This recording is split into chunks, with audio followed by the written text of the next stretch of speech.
Hello hello, कैसे हैं आप लोग? सब एकदम बढ़िया, ठीक ठाक हैं भाई।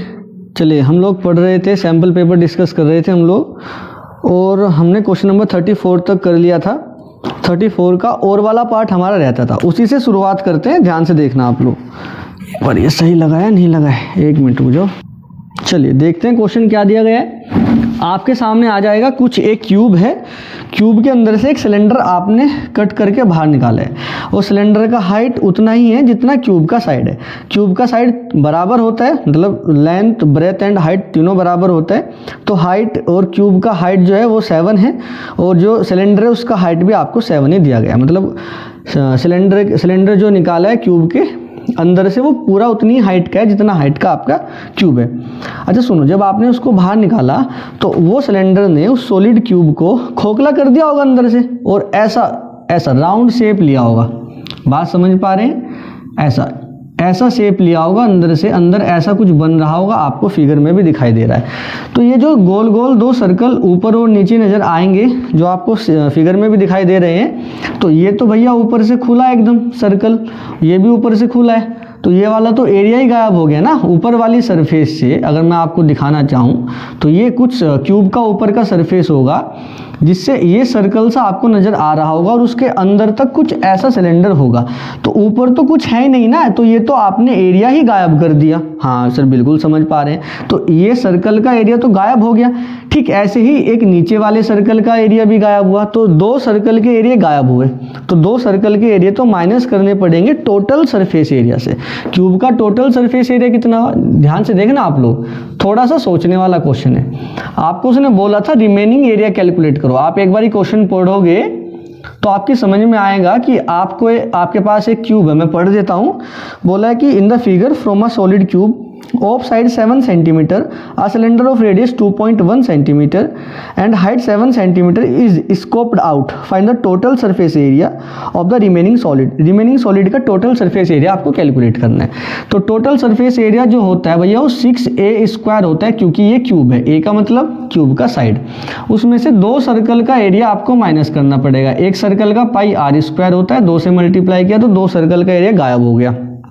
बट याद रहे, जो ये कर्व सरफेस बनेगा सॉलिड क्यूब के अंदर, कर्व सरफेस तो बन जाएगा ना, सरफेस एरिया तो रहेगा कर्व वाला, गोल गोल वाला। सोचो ना थोड़ा, ये गोल सरफेस एरिया मतलब ये तो सॉलिड ही है ना, अंदर से तो क्यूब सॉलिड है। जब आपने सिलेंडर बाहर निकाला तो सिलेंडर ने क्यूब को थोड़ा सा खोखला किया, बट उसने एक कर्व सरफेस तो जनरेट कर दिया ना, ऐसे गोल गोल वाला। हाँ, तो वो वाला कर्व सरफेस तो आपको लेना, कंसिडर करना पड़ेगा ना, वो कर्व सरफेस तो लेना पड़ेगा आपको। बट ऊपर से सर्कल और नीचे से सर्कल, वो तो कुछ दिखाई नहीं दे रहा, वो गायब है। पूरा सॉलिड था। सॉलिड में अगर एक सर्कल ऊपर का गायब हो गया तो सॉलिड कहाँ बचा? ऊपर से नहीं, तो ऊपर से सर्कल गायब, नीचे से सर्कल गायब, तो उसने सॉलिड वाला पार्ट तो गायब कर दिया। बट जब कर्व सरफेस एरिया सिलेंडर का बना था, तो उस कर्व सरफेस एरिया ने कौन सा एरिया जनरेट किया? कर्व वाला। तो वो तो हमें नजर आ रहा है गोल गोल वाला। मान लो आपको इस क्यूब के अंदर अगर टाइल लगानी हो तो कर्व सरफेस एरिया पे तो टाइल लग जाएगी। हाँ, तो कर्व सरफेस एरिया पे बिल्कुल टाइल लग सकती है, और क्यूब के बाहर भी टाइल लग सकती है। ऊपर से खुला हुआ है, वहाँ हम खाली छोड़ेंगे, तो ऊपर से जो खुला हुआ है वो खाली है, तो उसको हमने माइनस किया। टोटल 6a स्क्वायर है, और 2 पाई आर एच ये सरफेस एरिया है भाई। ये सिलेंडर का सरफेस एरिया अंदर कर्व वाला है।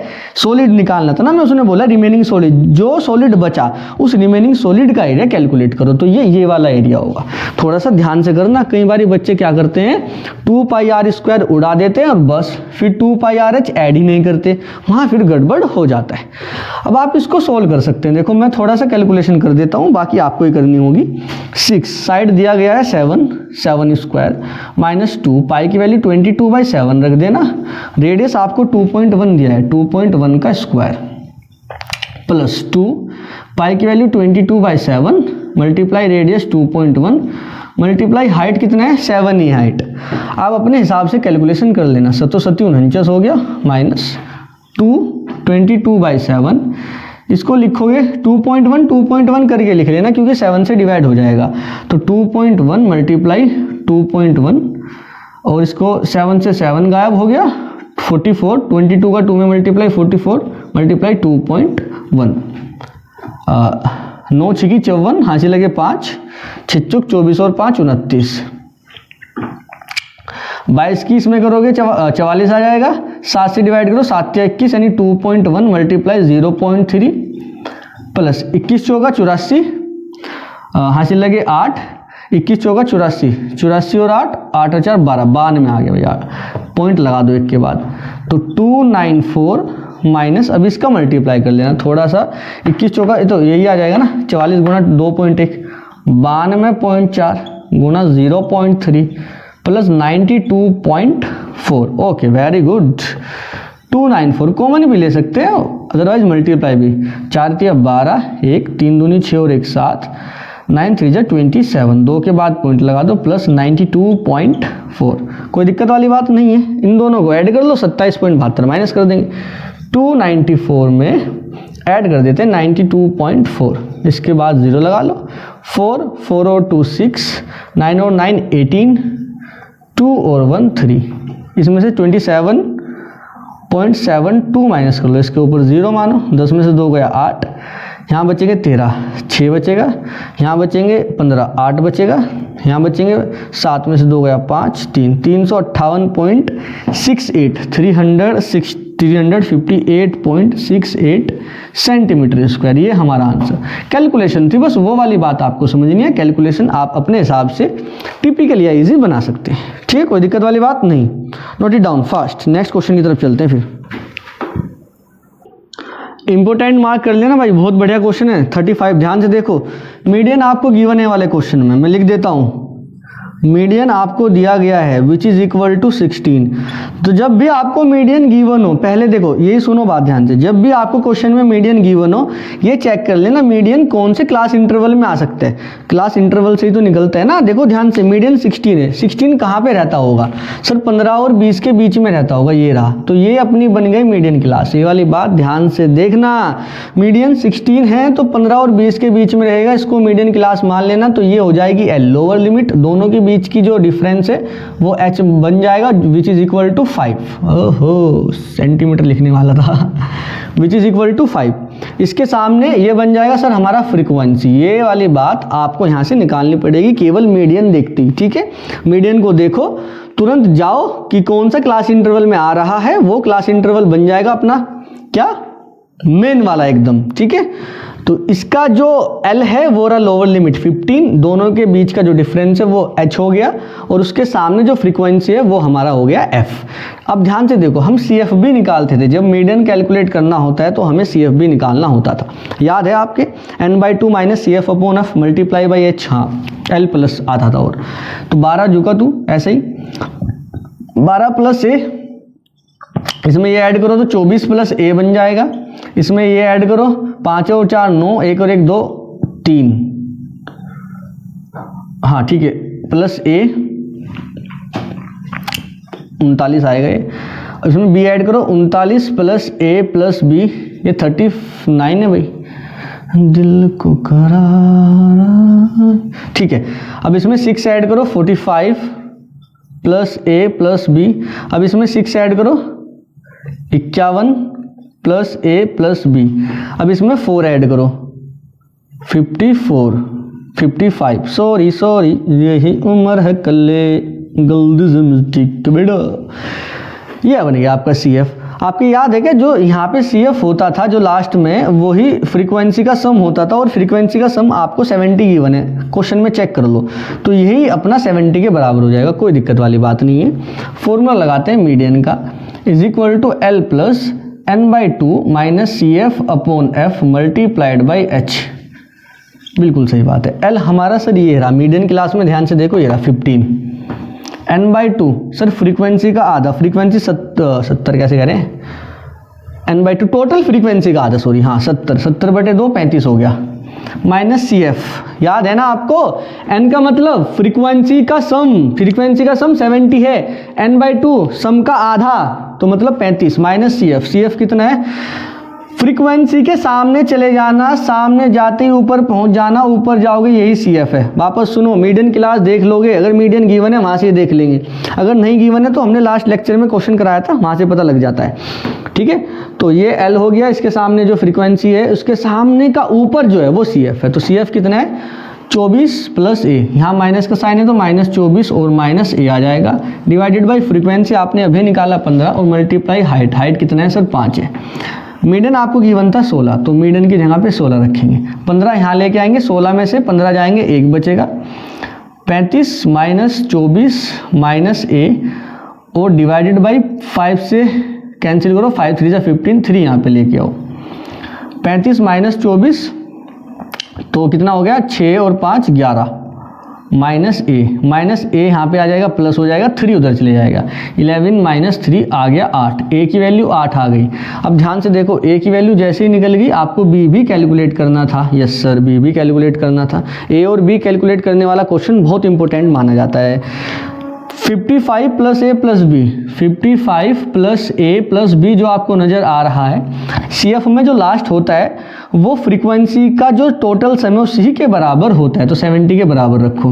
A की वैल्यू आपने अभी निकाली 8, तो यहाँ पे 8 रखेंगे, 55 और 8 63 हो गया, plus B is equal to 70, 63 उधर चला गया, B is equal to 70 minus 63 is equal to 7। Easy है, बिल्कुल ईजी, आंसर आ गया, कुछ नहीं करना, बेहद आसान क्वेश्चन था यार ये तो।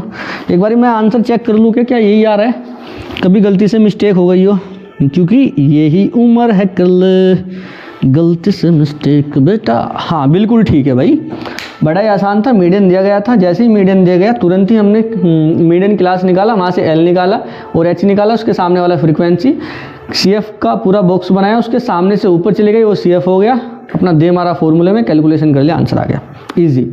चलो नेक्स्ट क्वेश्चन की तरफ चलते हैं।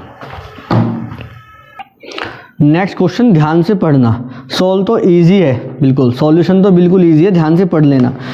आपके सामने आ जाएगा, देखो मैं पढ़ता हूँ, बिल्कुल मेरे सामने एकदम आपके पास एक पेपर आएगा, उसको पढ़ो। The student of a school decided to beautify the school on an annual day by fixing colorful flag on the straight passage of the school। ये काम की चीज़ नहीं है, फिर मैं बता देता हूँ। अपना स्कूल को भैया ब्यूटीफाई डेकोरेट वगैरह करना होगा, स्कूल को किससे, फ्लैग से करना है। अपने रास्ते में फ्लैग लगा दिए बहुत सारे, ठीक है। दे हैव 27 फ्लैग्स, 27 फ्लैग हैं to be fixed at the interval of every 2 metre. हर 2 मीटर के बाद आपको 27 फ्लैग अरेंज करने हैं 2-2 मीटर पे, ठीक है sir. The flag are stored at the position of the middle most flag. जितने भी आपके पास फ्लैग थे आपने सारे के सारे जो बीच वाला फ्लैग है, मिडल मोस्ट फ्लैग है, जो बीच वाला फ्लैग है वहाँ पे ला के रख दिया। अब ध्यान से सोचो एक बार, चलो पूरा क्वेश्चन पढ़ दो पहले। Ruchi was given the responsibility of placing the flags. Ruchi को जिम्मेदारी दी गई, भैया आप जितने भी फ्लैग्स हैं सब उठाओगे और अरेंज करना स्टार्ट करोगे, ठीक है, बारी बारी से रखते जाओगे। Ruchi kept her books where the flag were stored. Ruchi ने अपनी बुक को वहाँ रख दिया भैया जहाँ पे फ्लैग रखे गए थे। और फ्लैग कहाँ पे रखे गए थे सर? फ्लैग रखे गए थे जो बीच में फ्लैग है, सबसे बीच में जो फ्लैग रहा होगा उसी के पास सारे फ्लैग रखे गए हैं। अब रुचि क्या करेगी? She could carry only 1 flag at a time. वहाँ से एक बारी में एक फ्लैग उठाएगी और लगाती चली जाएगी ऐसी, ठीक है। अब ध्यान से सवाल देखो, ये तो सब क्वेश्चन वाले ने दिया गया था, अब हम आपको समझाते हैं क्या कुछ कह रहा है। आपके पास टोटल 27 फ्लैग हैं। 27 फ्लैग में से अगर हम सोचो एक फ्लैग यहाँ पे लगाते हैं बीच में, तो 13 फ्लैग इधर लग जाएंगे, 13 फ्लैग इधर लग जाएंगे। हमने माना ये वाला फ्लैग हमारा है एक्स, हमने एक्स फ्लैग यहाँ पे लगा दिया है, ठीक है। ये हमारा मिडल मोस्ट वाला जो उसने बोला है, तो मिडल वाला फ्लैग ये रहा। 13 फ्लैग उसके यहाँ लगेंगे, 13 फ्लैग उसके इधर लगेंगे। कोई दिक्कत वाली बात नहीं सर, कोई दिक्कत वाली बात नहीं। हर मान लो 2 फ्लैग, उनके बीच का डिस्टेंस होगा 2 मीटर। तो एक फ्लैग ये रहा, एक फ्लैग ये रहा, बीच का डिस्टेंस 2 मीटर। तो ये x है, तो यहाँ पे मान लो x1 फ्लैग लगाया, उसके बाद x2 फ्लैग लगाया, ऐसे करते करते टोटल x13 फ्लैग लगने वाले हैं। हर 2 फ्लैग के बीच का डिस्टेंस रहने वाला है 2 मीटर। ऐसे इधर मान लो एक y1 फ्लैग लगाए, एक y2 फ्लैग लगाए, ऐसे करते करते इधर भी y13 फ्लैग लगने वाले हैं। 13 फ्लैग ये रहे, 13 फ्लैग ये रहे, 13 और 13 26 और एक बीच में लगाए 27। अब रुचि आई, रुचि ने सारी किताब यहाँ रखी, ये फ्लैग यहाँ से उठाए, एक फ्लैग यहाँ रखा x1 फ्लैग, फिर वापस आई। समझो जो हमने फ्लैग अरेंज करके आपके सामने दिए हैं ये कैसे रखे गए होंगे। सारे फ्लैग इकट्ठा होंगे यहाँ पे, सारे फ्लैग यहाँ पे रहे होंगे जितने भी हैं। भैया बीच वाला तो है ही, तो x1 भी यहीं होगा, y1 भी यहीं होगा, x2 y2 सब यहीं होंगे। रुचि ने भैया अपनी किताबें तो यहाँ रखी, x1 फ्लैग उठाया, उसको उठा के यहाँ पे रखा, फिर वापस आई, क्योंकि एक बारी में एक ही फ्लैग उठा सकती है, वापस आई, फिर दूसरा फ्लैग उठाया, उसको वहाँ पे रखा, वापस आया, तीसरा फ्लैग उठाया, उसको वहाँ पे, ऐसे ही रखते चले गए। x1 x2 x13 ये इधर भी हो सकते हैं उधर भी, हमने तो भैया ऐसे ही मान लिया, ठीक है, थोड़ा ईजी हो जाए ऐसे ही हमने मान लिया। तो यहाँ से तो कोई दिक्कत नहीं होनी चाहिए, हमें समझ में आ रहा है, एक बारी में एक फ्लैग उठाएगी, फिर वापस आएगी, फिर जाएगी, फिर वापस आएगी। याद करो ऐसा क्वेश्चन एनसीईआरटी में आया था जब वो आलू उठा रहा था। हाँ सर याद आया। अब पूछा क्या है, पूछे how much distance did she cover in pacing in pacing नहीं है, प्लेसिंग है, इन प्लेसिंग। अच्छा ये जो हमने निकाला यहाँ पे प्लेसिंग लिखा था यार, छोड़ो। In placing 6 flags on the either side of the centre point, centre point के दोनों तरफ 6 लगाने उसको, x1 x2 x3 x4 x5। तो अभी टोटल 13 नहीं लगाए तो 6 लगाए उसने, टोटल 6 लगा दिए भैया, 6 इधर और 6 फ्लैग इधर और एक फ्लैग अपने भैया सेंटर में जो है।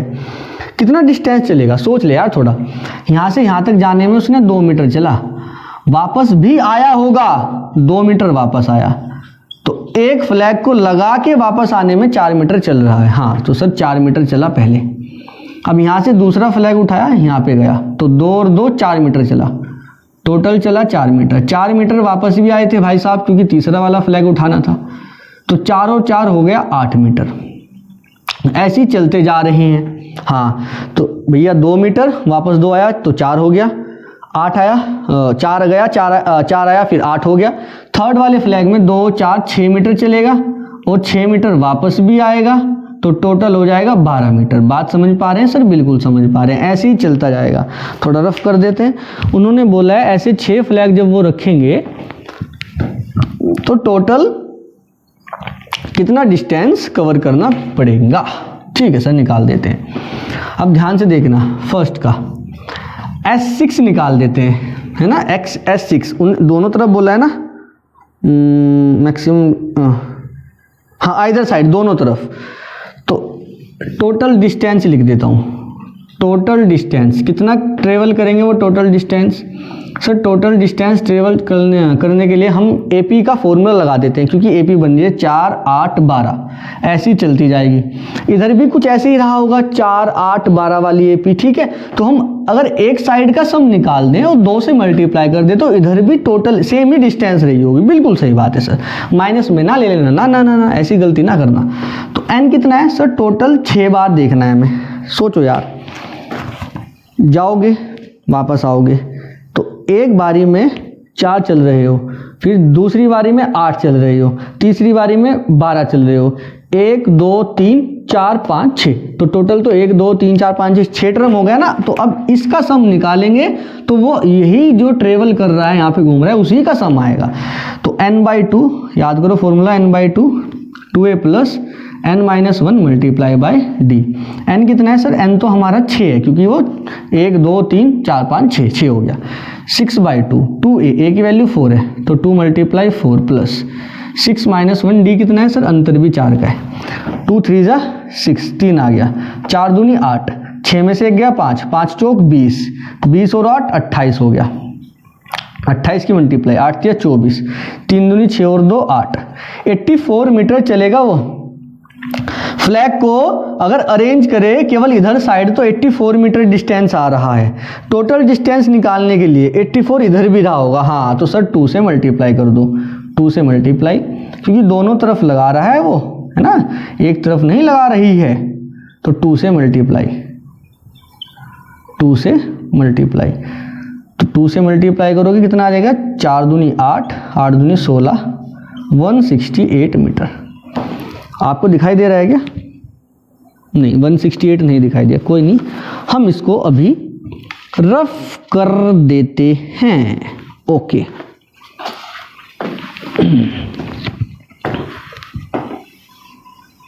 इधर लिख देते हैं। तो total distance, total d = 168 metre. Note करिए, बेहद आसान है, इसमें कुछ नहीं था यार। क्वेश्चन नंबर 2 पढ़ो। बोला है कि जो इन्फॉर्मेशन ऊपर दी गई है वहाँ से AP बनाओ। अभी तो बनाई थी यार, 4 8 12 ऐसी AP बन जाएगी, समझ रहे हैं ना। अरे एक बारी में तो मान लो अगर उधर का रखने जा रही है तो पहले उधर का ही बोलेंगे उसको, भैया एक तरफ के रख दे, फिर एक तरफ के। एक तरफ में एपी बन रही है 4 8 12, तो दूसरी तरफ भी वही सेम एपी काम करेगी। समझ रहे हैं ना आप लोग? कोई दिक्कत वाली बात तो नहीं है? नहीं सर, कोई दिक्कत वाली बात नहीं है। और पार्ट देखो इसका बी का। और how much distance did she cover in completing this job and returning to collect her books. Complete करने में भैया 13 इधर रखने में, अब 13 रखना है, इधर भी 13 हो गया। टोटल 13 फ्लैग रखने में टोटल कितना डिस्टेंस कवर करना पड़ेगा। और रख के भैया फिर वो वापस भी आएगी जहाँ पे उसकी बुक रखी थी, उसको बुक को कलेक्ट करने भी आएगी। तो मतलब जब 13वां फ्लैग रखेगी, रखने के बाद उसको वापस घूम के आना है। ऐसे नहीं कि भैया वहाँ रखा अपना वो और वहाँ से उधर निकल ली, नहीं, स्कूल से बाहर नहीं जाना कभी फ्लैग रखती है और सामने की तरफ ही निकल ली, नहीं। फ्लैग रखा और वापस भी लेने आना है बुक को। बुक कहाँ पे थी? वो वहाँ पे जहाँ पे मिडल वाला फ्लैग रखा गया था, मतलब मिडल में जहाँ फ्लैग रखा गया था। ओके, तो सर सेम ही तो है। टोटल डिस्टेंस निकालने के लिए इस बार फॉर्मूला तो वही लगेगा, n/2 2a + n-1 × d। n की जगह पे 13 रख देंगे, क्योंकि इस बार 4 8 12 ऐसे 13 टाइम चलने वाला है इधर। उसका 2 गुना करेंगे क्योंकि 13 टाइम इधर ही होगा। 13 टाइम चलने वाला मतलब 4 8 12, ये 13 टाइम होगा। ठीक है, 13 टर्म होंगी टोटल। तो 13/2 2a की value 4, n-1 13 - 1 12 into common difference 4 का ही है, और इसका 2 टाइम करना पड़ेगा अपनों को। ठीक है, 2 टाइम। ठीक है सर, ये वाले 2 से ये वाले 2 गायब करो तो बचेगा 13। 4 2 8 प्लस 12 चौक 48, 48 और 8 56 हो गया। 13 × 56। अब मल्टीप्लाई कर लो, 13 × 78, 13 × 78 78, 7 13 × 5 65, 65 और 7 72, इतना मीटर आंसर आ गया। कोई दिक्कत वाली बात नहीं, नोट कर लीजिए, बेहद आसान था यार, इसमें क्या था। चलो नोट करो फटाफट।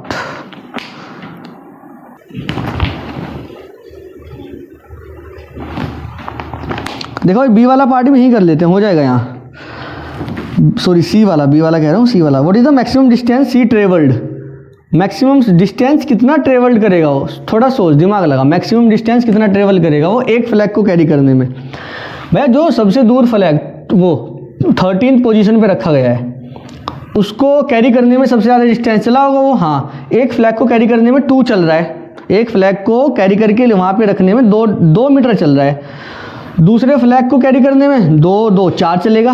तो 13th फ्लैग, जो 13वें पोजीशन पे जो फ्लैग रखा जाएगा यार, जो 13वां फ्लैग रखा जाएगा 2 मीटर की दूरी पे रखा गया है एक। तो 13वां फ्लैग जो रखा जाएगा वो कितना, मैक्सिमम डिस्टेंस कितना होगा सर? 13 × 2 13 दूनी 26 मीटर। बात समझ रहे हैं क्या भाई? जो सबसे पास रखा गया है वो 2 मीटर की दूरी पे है, दूसरे वाला 4 मीटर की, तीसरे वाला 6 मीटर की। तो भैया जो 13वें वाला होगा वो 13 दूनी 26 मीटर की दूरी पे, उससे ज़्यादा दूर जा ही नहीं सकता, क्योंकि 13 ही है। इधर जाएगा तो इधर भी 13 ही जाना पड़ेगा उसको, 13 फ्लैग ही मतलब 13th फ्लैग ही रखना पड़ेगा। तो इधर भी मैक्सिमम, यहाँ से उधर भी मैक्सिमम 26 मीटर दूर जा रहा है, यहाँ से इधर भी मैक्सिमम 26 मीटर दूर जा रहा है। तो मैक्सिमम डिस्टेंस एक फ्लैग को कैरी करने में अब तक की जो रही वो है 26 मीटर। ठीक है, और वापस नहीं आना, बस उसने बोला कैरी करना है, बस कैरी करके लेके चला गया, वापस नहीं आना। ठीक है, ओके। अगर वो वापस आने का बोलता तो 26 और 26 52 हो जाता। चलिए क्वेश्चन नंबर 27 की तरफ चलते हैं। सॉरी 37। अरे यार ये तो बेहद आसान है 37, ये तो आप खुद भी कर लेते, बट कोई बात नहीं, मैं थोड़ा सा बता देता हूँ। फिगर आपके सामने दी गई है, ध्यान से देखो। ये जो दिया गया है कैंप, चलो पढ़ देते हैं। The camping alpine tent is usually made using high quality canvas वगैरह से कोई लेना देना नहीं है। टेंट आर मोस्टली यूज, इससे भी कोई लेना देना नहीं है। It is easy to lay out, इससे भी कोई लेना देना नहीं है। बस as shown in the figure दिया गया, इससे लेना देना है अब। Which has 2 triangular faces and 3 rectangular faces. आपके सामने जो फेस दिख रही हैं उसमें 2 तो हैं ट्रायंगुलर फेसिस एंड 3 हैं रेक्टेंगुलर फेसिस। क्या आपको नज़र आ रहे हैं? अरे जो टेंट है उसको मत देखो, बराबर में जो फिगर है उसको देखो, उससे लेना देना है अपने को। 3 आपको रेक्टेंगल फेसिस नज़र आ रहे होंगे, कौन कौन से? R S N K। ठीक है, एक है K N, वापस से N ही लिखा हुआ है क्या इन्होंने? शायद ये KNML होगा, ये जो उन्होंने N लिखा है, मेरी यहाँ पे N है, आप एक बार चेक कर लेना। उसके बाद है LNUT, कुछ गड़बड़ तो, चलो मैं यहाँ पे बना देता हूँ। इसने यार 2 बारी NN लिखा है मेरे इसमें, शायद M है एक, RSTU ऐसा कुछ है, ठीक है। ये K है, ये N है, ये L, ये M होगा, हाँ ये वाला P और ये वाला अपना है Q। अब उसने फर्स्ट क्वेश्चन में ये बोला है what is the distance of point Q from the y axis. ये वाला जो पॉइंट Q है इसका y एक्सिस से डिस्टेंस क्या है, y एक्सिस से डिस्टेंस का मतलब x कोऑर्डिनेट। वाह क्या बात है सर, याद रख लो, जब वो कभी भी y एक्सिस से डिस्टेंस पूछे तो x कोऑर्डिनेट बता देना पॉजिटिव साइन के साथ। y एक्सिस से डिस्टेंस पूछे, y एक्सिस से, याद करो y एक्सिस से डिस्टेंस बोलेगा बताने के लिए, डिस्टेंस y एक्सिस से डिस्टेंस का मतलब होता है x कोऑर्डिनेट, का मतलब क्या होता है x कोऑर्डिनेट पॉजिटिव साइन के साथ। रट लो भाई रट लो, हालांकि हमने बताया था बड़ा ही आसान, रटने वाली कोई बात नहीं है यार। ये वाला पॉइंट है, बोला है y एक्सिस से डिस्टेंस, चेक कर, ये रहा y एक्सिस यहाँ पे दिया है, फिगर में चेक कर लेना, ये ऐसा कुछ दिया गया है, सारी फिगर बनवा दी यार तुमने तो। ये वाला पॉइंट क्यों है, y एक्सिस से डिस्टेंस यही तो है ये, और ये मतलब x ही तो है यार, बिल्कुल सही बात है। कितना है ये, जरा चेक कर लो, x पे कितना जा रहा है, 9 है, 9 तो कितना आ जाएगा 9 यूनिट, आंसर आ गया। y एक्सिस से डिस्टेंस का मतलब x कोऑर्डिनेट कितना है ये वाले पॉइंट का, 9 unit. b what are the coordinate of u, u के कोऑर्डिनेट चेक करो, नीचे देखो पहले x वाला 8 है, और ये u इधर, y कितना है ये 2, तो 8,2, आगे बढ़, इसका और वाला पार्ट देख। What is the distance between point P and Q, P and Q के बीच का डिस्टेंस, यहाँ का और यहाँ का डिस्टेंस, ये टोटल डिस्टेंस में से ये वाला डिस्टेंस गायब कर दे, टोटल में से इधर वाला गायब कर, टोटल इस ये तो चल रहा है ऐसे, मतलब x वाला कितना है, x वाला यहाँ से यहाँ तक 9 है, और यहाँ से यहाँ तक कितना है, यहाँ से यहाँ तक है 2, तो टोटल 9 में से 2 गायब कर, 9 में से 2 गए 7, 9 - 2 7, आंसर आ गया सी। आसान है यार ये तो। What is the parameter of the image of the rectangular face of a rectangular face, एक रेक्टेंगुलर फेस का आपको पैरामीटर बताना है। ये है रेक्टेंगुलर फेस एक, या ये मानो या ये मानो, इसका पैरामीटर आपको बताना है। तो ये वाली साइड निकाल ले पहले तो, और फिर ये वाली साइड निकाल ले, उसके बाद बता दे। सुन ध्यान से, ये वाली साइड यहाँ से यहाँ तक, भाई टोटल में से यहाँ तक माइनस कर, ये टोटल में से यहाँ तक माइनस कर, टोटल कितना है, u का x वाला कोऑर्डिनेट देख 8, तो टोटल तो 8 है, और यहाँ से यहाँ तक t तक कितना है 3, तो 8 में से 3 गया 5, तो ये आ गया 5। तो लिख, पहले तो लिख ले डिस्टेंस tu कितना हो गया 8 - 3 = 5, ये तो 5 यूनिट आ गया, ठीक है। उसके बाद mu निकाल ले, डिस्टेंस mu कितना आ जाएगा भाई, अब ऊपर की तरफ चल रहा है तू, m कितना है 4 पे है, u कितना है 2 पे है, 4 में से 2 गए 2, 4 - 2 = 2। पैरामीटर रेक्टेंगल बन रहा है 2 × लेंथ प्लस ब्रेथ, 2 × लेंथ हो गया 5, ब्रेथ हो गया 2, 5 और 2 7, 7 × 2 = 14 मीटर। दिखाई दे रहा है क्या आपको, हाँ ये वाला तो नज़र आ रहा है। तो कितना आ गया भाई 14 मीटर, ओके बस ख़त्म कहानी। 38 पे चलो, इजी था यार ये तो। देखो ध्यान से क्वेश्चन नंबर 38 देखो, 38 क्वेश्चन में फिगर आपके सामने आ जाएगी, उसको पहले ध्यान से देख लो, उसके बाद हम उसका एक डायग्राम बनाते हैं। चलो पढ़ देते हैं। बोला है कि the houses of Ajay and Suraj, Ajay और सूरज का हाउस के बीच का डिस्टेंस 100 मीटर दिया गया है, कोई बात नहीं sir. Height of their houses, उनके हाउसेज की जो हाइट है वो अप्रोक्स 150 मीटर है, ओके। वन बिग टावर वो सिचुएटेड नियर देयर हाउस, उनके हाउस के पास में एक टावर भी है। Both friend decided to measure the height of the tower, दोनों ने भैया डिसाइड किया, अजय ने भी और सूरज साहब ने भी डिसाइड किया कि भैया टावर की हाइट को देखना है, भैया नापना है, कैलकुलेट करना है कितना होने वाला है। ओफो, the angle of elevation of Ajay's house to the tower and Suraj house to the tower 45 and 30।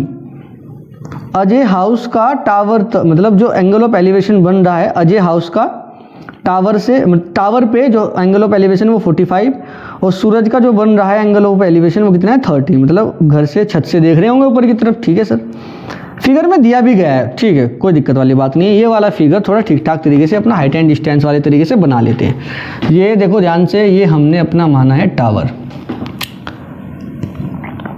इसको उसने बोला है P R, P R P R P R, ये अपना है क्यू। एक हॉरिजॉन्टल सीधी लाइन ड्रॉ करते हैं, ये वाला पॉइंट ए और ये वाला पॉइंट बी। भैया ये वाला हाउस है अजय का और ये वाला हाउस है सूरज का, ये दिया है और ये दिया है। ये एंगल 45 और ये एंगल 30, 45 डिग्री का एंगल वहाँ आते ही ना खुश हो जाया करो एकदम। ये 100 मीटर, एक सीधी लाइन ड्रॉ कर, यहाँ से इसको नीचे लेके आ जा, रेक्टेंगल बन जाता है, बिल्कुल बन जाता है सर, आपने बताया था एक बार जब हाइट एंड डिस्टेंस पढ़ रही थी। ओके, इसको जेड कंसीडर कर ले अपनी तरफ से।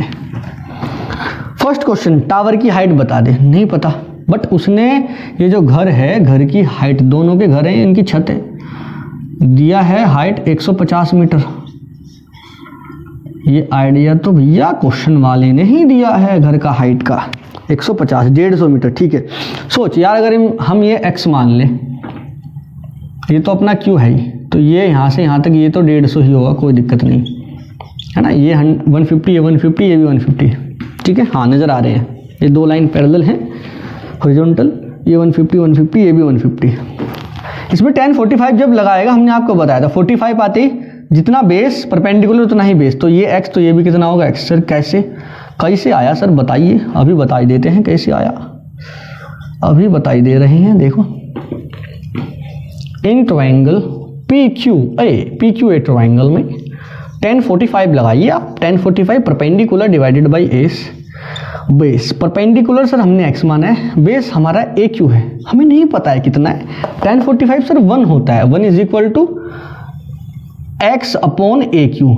अरे सुनो, AQ यहाँ पे लेके जाओ यार, x, AQ की डिस्टेंस, AQ डिस्टेंस भी कितना आ गया x मीटर।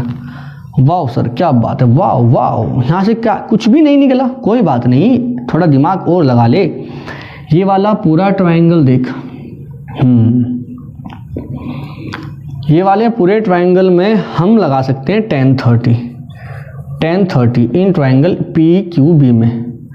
परपेंडिकुलर ये रहा, इस पूरे ट्रायंगल का परपेंडिकुलर x ही है, यहाँ से यहाँ तक का डिस्टेंस 100 प्लस x है, 100 प्लस x, कोई दिक्कत वाली बात सर, कोई भी दिक्कत वाली बात नहीं है। tan 30 की वैल्यू 1/√3 होता है sir, is equal to x upon 100 plus x होता है सर। अब इसको थोड़ा ध्यान से देखेंगे, यहाँ से नीचे लिख दें तो क्या आपको दिखाई देगा? बिल्कुल नहीं। चलो फिर भी लिख देते हैं, यहाँ पे लेके जाओ, दिख सकता है 100 प्लस x, इसको यहाँ पे क्रॉस मल्टीप्लाई √3x, x को यहाँ पे लेके जा रहे हैं, 100 is equal to √3x minus x, 100 is equal to x common लो, बचेगा √3 माइनस 1, ये डिवाइड में लेके जाओ, 100 √3 minus 1 is equal to x। इसके नीचे लिख दो सर एक लाइन क्या लिख देते हैं, छोड़ यार, ओरेशनलाइज वही है ना, हाँ। तो 100 नीचे √3 माइनस 1 है, तो √3 प्लस 1 से ऊपर नीचे मल्टीप्लाई कर ले, थोड़ा ठीक ठाक सा माहौल बन जाएगा। तो √3 1 था, √3 माइनस 1 था, तो आपने √3 प्लस 1 से ऊपर नीचे मल्टीप्लाई किया है, इज इक्वल टू x। ये 100 है, ये √3 प्लस 1 है, a minus B, a plus B, a square minus B square, √3 का स्क्वायर 3, माइनस 1 का स्क्वायर 1, तो 3 माइनस 1 कितना हो गया सर? 2 हो गया। 3 माइनस 1 कितना हो गया? 2 is equal to x। Divide करो, 2 से गायब 50 टाइम, तो ये आ गया 50 √3 plus 1 is equal to x। x आ गया हमारा, इसमें कोई भी समस्या नहीं होनी चाहिए आपको, है ना, इसमें कोई भी दिक्कत नहीं होनी चाहिए आपको। थोड़ा सा दिमाग लगा ले, अगर √3 की वैल्यू रख देगा ना 1.73, तो 1.73 प्लस 1 तो 2.73 आ जाएगा। 2.73 में 50 की मल्टीप्लाई कर लेना, आंसर आ जाएगा। यहीं पे छोड़ दे, कोई दिक्कत नहीं है, गलत नहीं माना जाएगा। अगर वो √3 की वैल्यू दे के रखता और आप यहाँ पे आंसर छोड़ के आते, देखो भैया नंबर कटने के चांसेस रहते हैं। हम जब इस बार कॉपी चेक करने गए थे, तो जो हमारे एचई साहब हैं मतलब जो एग्जामिनेशन के हेड होते हैं, जो उन्होंने बोला था कि भैया अगर आपको √3 या पाई वगैरह की वैल्यू अगर गिवन है ना और बच्चे ने नहीं रखी हुई है, पाई में ही आंसर छोड़ के रखा है या फिर √3 में ही आंसर छोड़ के रखा है, तो आपको पूरा हक है कि आप उसका आधा नंबर गायब कर दो।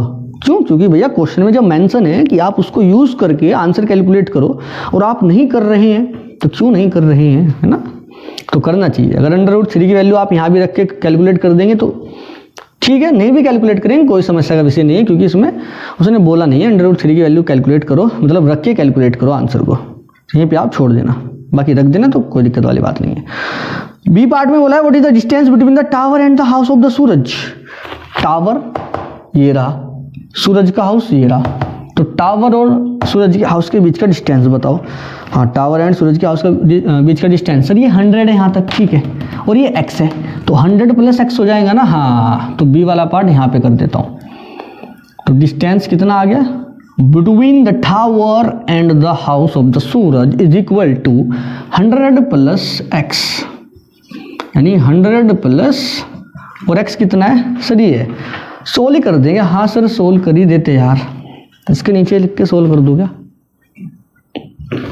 √3 की वैल्यू 1.73, √3 की वैल्यू 1.73, 1 ऐड कर लो तो 2.73, तो कितना आ गया x equal to 50 × 2.73, x is equal to, इसका मल्टीप्लाई कर लो तो भैया एक 0, 5 3 जा 15, 1 7 5 जा 35 और 1 36, 3 5 2 जा 10 और 3 13 और 2 के बाद पॉइंट 136.50 ये आ रहा है, ठीक है। तो 100 में x ऐड करेंगे यानी 136.50 ऐड करेंगे, तो 100 में 136 यानी 236.50 मीटर ये डिस्टेंस आ गया है। एक बार चेक कर ले हम। दिल को कराया, हाइट ऑफ द टावर, अच्छा टावर की हाइट तो हमने निकाली नहीं अभी, x की वैल्यू निकाली ना हमने। हाँ उसमें 150 ऐड भी तो करना पड़ेगा, कोई बात नहीं, बट हमने सेकंड का निकाला 236 पॉइंट, ठीक है। हाँ 236.50 आ रहा है, उसमें कोई समस्या नहीं है। अगर आपका थोड़ा ऊपर नीचे हो जाए ना पॉइंट के बाद तो तब भी आप घबराना नहीं, ठीक है।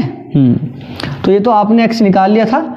हाइट ऑफ द टावर अभी रह गया, क्योंकि ये तो x यहाँ से यहाँ तक है ना, हाइट ऑफ टावर ये पूरा है, मतलब x में 150 ऐड कर देना। तो जो फर्स्ट पार्ट है वो यही है। चलो ये वाला आप ये नोट करिए, हम ये रफ करते हैं, यहाँ तक तो इजी था काम, है ना।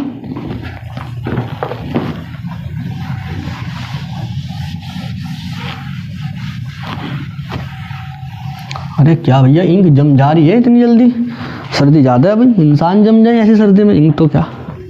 हाइट ऑफ टावर कितना है x + 150, ये अपना PR height of tower. x कितना निकाला सर अभी 136.50, ये भी निकाला है, प्लस 150, इसको ऐड कर दो कितना आ जाएगा 0.50 तो आना है, 6 5 और 3 8 1 और 1 286.50, यही है क्या। हाँ ठीक है भाई, ठीक है 286 पॉइंट, हाँ सही है, कोई दिक्कत नहीं है। अगर आपको पॉइंट के बाद थोड़ा इधर उधर हो जाए ना तो घबराना मत। तो ये फर्स्ट वाला पार्ट है, ये सेकंड वाला पार्ट है, सूरज और टावर के बीच का डिस्टेंस यानी x + 100, ये रहा 236.50। फिर बोला है find the distance between the top of the tower and the top of the Ajay house. Ajay house का टॉप, अजय का हाउस ये रहा, इसका टॉप ये रहा, टावर का टॉप ये रहा, तो टॉप से अजय हाउस के टॉप से टावर के टॉप का बीच का डिस्टेंस यही तो है। हाँ ये मतलब सर हाइपोटेनियस होगा ये वाले ट्रायंगल का, क्या बात है। ये जो है टावर, ये तो अजय का मतलब अजय का हाउस है, ये टावर का टॉप ये रहा, तो इन दोनों के बीच का डिस्टेंस, तो ये है बी का और वाला पार्ट। तो इन ट्रायंगल PQA में जरा sin 45 यूज करो, sin 45 perpendicular upon hypotenuse. Perpendicular मतलब x, ये रहा, ये अभी अभी कैलकुलेट करा था 136.50, 136.50 डिवाइडेड बाई h, h ये PA हाइपोटेनियस, इसको हमने h माना है, इसको तो आपको निकालना ही है। sin 45 1/√2 होता है, is equal to 136.50 divided by h। h यहाँ लेके जाओ, √2 यहाँ लेके जाओ, 136.50 मल्टीप्लाई √2, इतना मीटर आंसर। √2 की वैल्यू रख देना 1.4 के आसपास, 1.41 ऐसी कुछ होती है, आंसर आ जाएगा। यहीं पे छोड़ देना, कोई दिक्कत नहीं है, रख दोगे तो बेटर है। See, find the distance between the top of the tower and the top of Suraj house. Suraj का हाउस ये रहा, टावर का टॉप ये रहा, तो ये निकालना है, मतलब इस वाले ट्रायंगल का PQB का हाइपोटेनियस होगा। ठीक है, तो अगेन साइन यूज कर लो यार।